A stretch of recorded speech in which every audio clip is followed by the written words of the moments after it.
Good morning and merry meet everyone. I was checking through my messages on Wordpress today because that's what I do, and I spotted one from Midnight Wiccan. So hello Midnight Wiccan, I know you watch these now. And he was talking about the Broom Closet because obviously he's still in the Broom Closet. That's why not. He doesn't use his real name, so I'll carry on as he prefers to be called. And I thought, well, let's talk about the Broom Closet. Might as well, everyone's done it, so I guess it's now my turn.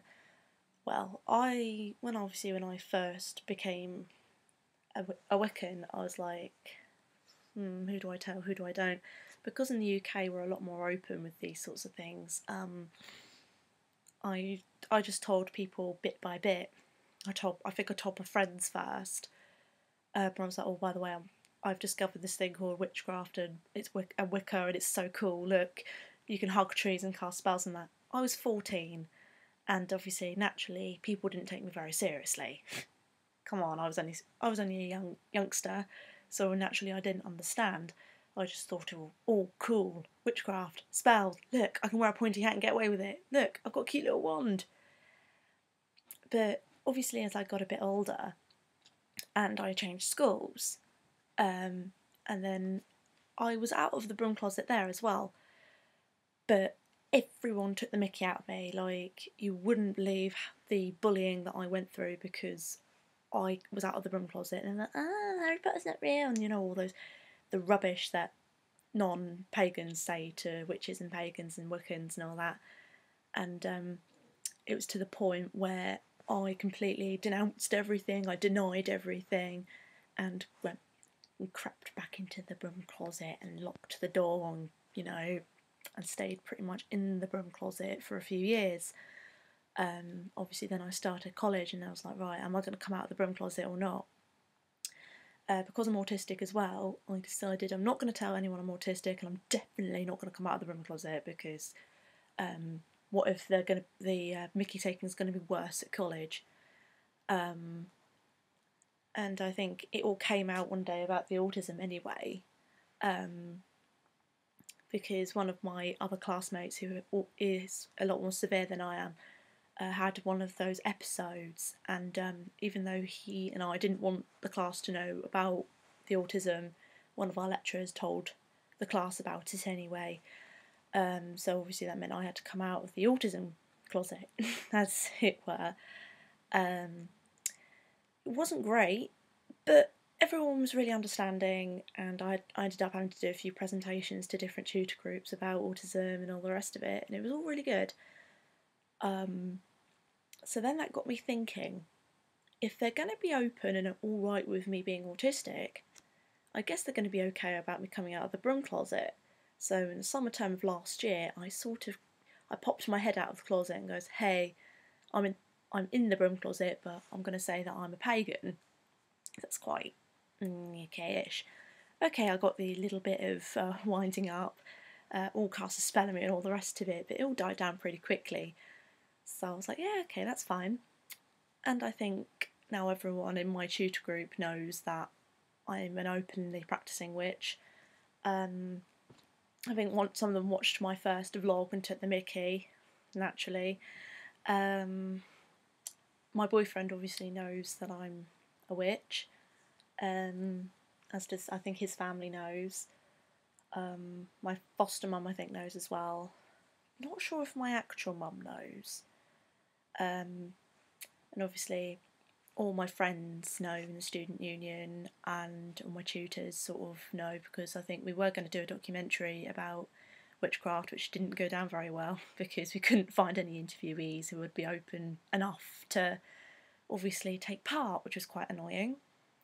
Not that it matters. So we ended up having to quickly do a botched up film, and it wasn't great. So yeah. So coming out of the actual broom closet is different for different people. I mean, I came out gradually to my friends and family. I think the last people I actually came out to was my carers, because I dropped in, oh, I want to join a coven. And then what's that? And I said, oh, it's a group of people who practice witchcraft. And there's two of them, husband and wife team. Husband wasn't very happy about it. He was like, oh, I'm not having witches in my house, blah, blah, blah. This is a Christian household, blah, blah, blah. You can't be a scout if you're a witch, blah, blah, blah. But my other carer was really, she was okay about it. She was like, well, whatever floats your boat, really. Obviously, no candles, no incense, because obviously health and safety. And I was like, yeah, that's fine. And yeah, that's how I came out of the broom closet once and for all. And I think obviously the last people I really came out to was just obviously to the internet. So I now do these vlogs reasonably regularly. So yeah. And I was really touched by Midnight Wiccan actually, because he goes, oh, I really admire you, he said to me, that you do this, because it's not very many people who have the courage to do so. And I mean, yeah, there are not many young witchy vloggers out there that I know about. I know about Pally Egyptian, I think her name is, and Cutie Witch I like to watch, Cutie Witch 77 I think. And I've seen a couple of uni students who do a vlog every now and again, but the main two, obviously the main regular ones, I watch, and I'm quite in awe at, because they're quite popular. So I'm hoping one day I'll be as popular, but you know, sorry, we'll have to start somewhere.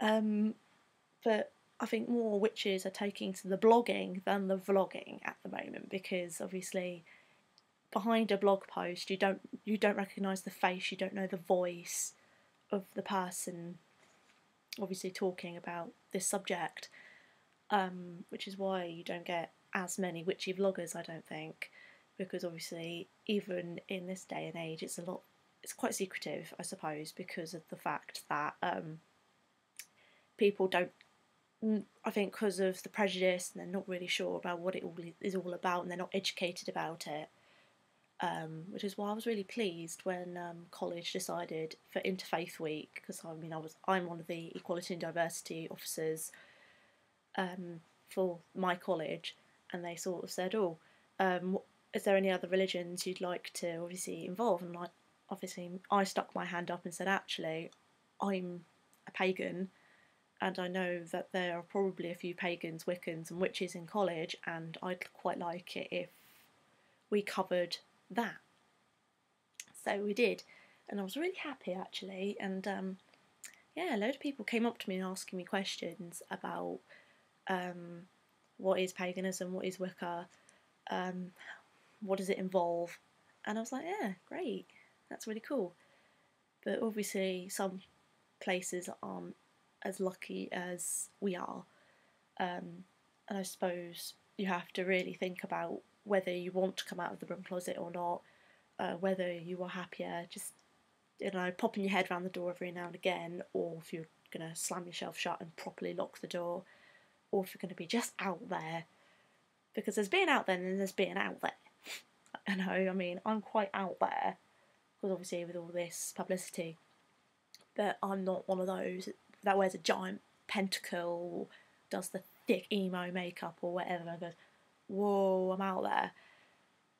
I'm not saying that those people are wrong, I think it's a bit too much for me personally.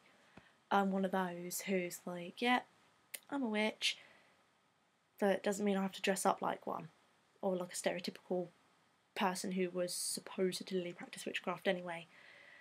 So yeah, I think for those who are in the broom closet, then it gets alright in the end, you'll be fine. It's up to you whether you want to stay in there or not, but if you want to come out of the broom closet, I would suggest the best thing to do is to do it in drips and drabs. Tell your friends first, don't tell your parents first, I think, because I think it's really weird if you tell your parents first for some reason. I prefer telling my friends and my close siblings first. I think actually it was my sister introduced it to me, kind of, when she took me into a witchy shop before she went crystal shopping. And then obviously progress further and further to you get to your parents, because once you've practiced with your friends and talking about it, discussing it, then say to your parents, oh look, by the way, I've found this faith called Wicca or paganism, whatever, it involves this. This is what I feel is right for me, and then sort of discuss it really. Don't sort of say I'm a witch, deal with it, because that's probably why so many people react negatively, because that's not what I did. I mean, I could not imagine going up to anyone and saying that, because that just sounds really rude. And definitely don't do the oh, we're better than Christians thing, because that's just really, that just annoys everybody, pagan or not. So, yeah, I think I've talked quite a bit about coming out of the broom closet, or whether, there's a huge debate about it, whether you should stay in or whether you should be out there. I mean, I'm quite happily out of the broom closet. I don't want to creep back in again because it's not a nice place for me. I like to be true to myself, but it's each to their own, really. I mean, I don't think many of my scout friends know that I'm a pagan. Obviously, in the scout promise, I had to promise to serve God, but I was supposed to actually talk to my leader and sort of come out and say, look, I don't believe in God. Can I see gods instead? Serve the gods rather than serving God, because I mean the guide one's a lot nicer actually, because serve my God, which sort of covers all religions, whilst the scout one's quite undiverse, I feel. So, but it doesn't matter now, I'm already invested, so yeah. I'm going to go now. I think I've just been speaking longer than I normally do, and I think I'll just do a catch-up video for you guys after this. So yeah, I'll catch you guys later.